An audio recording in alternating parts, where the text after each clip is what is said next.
Prinsip Bernoulli adalah sebuah istilah di dalam mekanika fluida yang menyatakan bahwa pada suatu aliran fluida, peningkatan pada kecepatan fluida akan menimbulkan penurunan tekanan pada aliran tersebut. Prinsip ini sebenarnya merupakan penyederhanaan dari persamaan Bernoulli yang menyatakan bahwa jumlah energi pada suatu titik di dalam suatu aliran tertutup sama besarnya dengan jumlah energi di titik lain pada jalur yang sama. Prinsip ini diambil dari nama ilmuwan Belanda atau Swiss yang bernama Daniel Bernoulli. Fluida mencakup zat cair dan gas karena kedua zat ini dapat mengalir. Sebaliknya, batu dan benda-benda keras atau seluruh zat padat tidak digolongkan dalam fluida karena tidak dapat mengalir. Susu, minyak, pelumas, dan air merupakan contoh zat cair dan semua zat itu bisa dikelompokkan ke dalam fluida karena sifatnya dapat mengalir dari satu tempat ke tempat yang lain. Pada pembuatan pompa kali ini, air merupakan fluida yang akan digunakan. Itu adalah alat-alat yang kami gunakan, ada lem tembak, botol bekas, selang, dan lem tembak. Pertama, lubangi botol di 4 titik bagian botol. 1 di bagian atas, 2 di bagian depan, 1 di bagian samping. Selanjutnya, lubangi 2 botol di bagian bawah dengan 1 lubang. Botol dilubangi, langkah selanjutnya berikan lem pada botol untuk menyatukan botol 1 dan botol 2.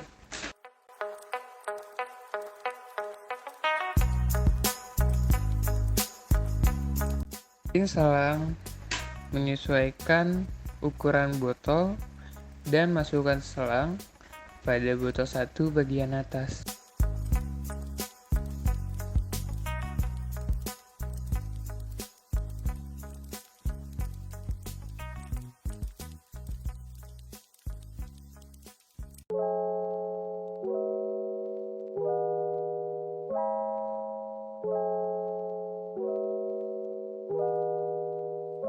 Lem pada bagian lubang yang telah dimasukkan selang agar dapat merekat dengan kuat dan tidak mengalami kebocoran pada lubang.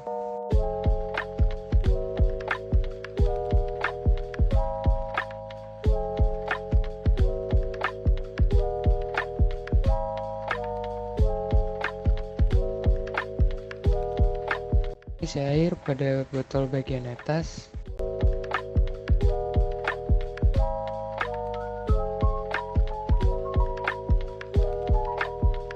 Tutup botol di bagian atas menggunakan tutup botol agar tidak terdapat udara yang masuk dari botol bagian atas.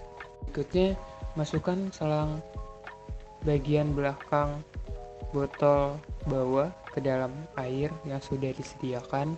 Kemudian pada botol yang sudah dilubangi pada tutupnya ditaruh selang pada botol 1, kemudian ditekan dan ditarik agar air dari selang botol 1 bisa keluar.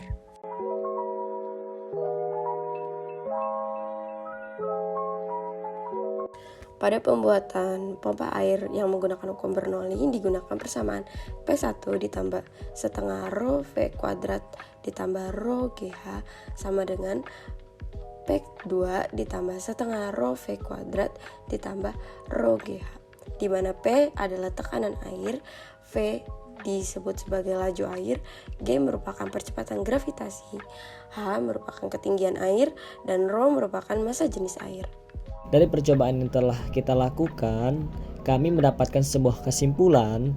Yang pertama, konsep fisika yang digunakan pada pompa air ini yaitu dengan menggunakan sistem hidrolik dan prinsip Bernoulli. Dasar-dasar yang digunakan pada sistem hidrolik terdapat hukum Pascal dan hukum hidrostatik. Kesimpulan yang telah kita dapatkan yang kedua yaitu cara kerja pompa air sederhana ini pada prinsipnya sebuah pompa air menyedot dan membuang air dengan menggunakan alat penyedot sederhana, bisa menggunakan botol bekas, apapun itu yang dapat menimbulkan sedotan. Air yang ditarik akan terus-menerus menarik air dari dasar yang telah kita tentukan untuk dialirkan menuju pipa out. Kemudian pada pipa out ini akan mendorong air untuk menuju ke penampungan atau pembuangan yang telah kita sediakan. Kelebihan dari pompa air sederhana yaitu agar lebih hemat karena tidak menggunakan aliran listrik dan supaya agar terjaga kebersihan airnya atau menetralisir air. Sedangkan kekurangannya itu membutuhkan pompa-pompa untuk mengeluarkan air dari pompa air sederhana itu. Kemudian tidak efisiennya waktu.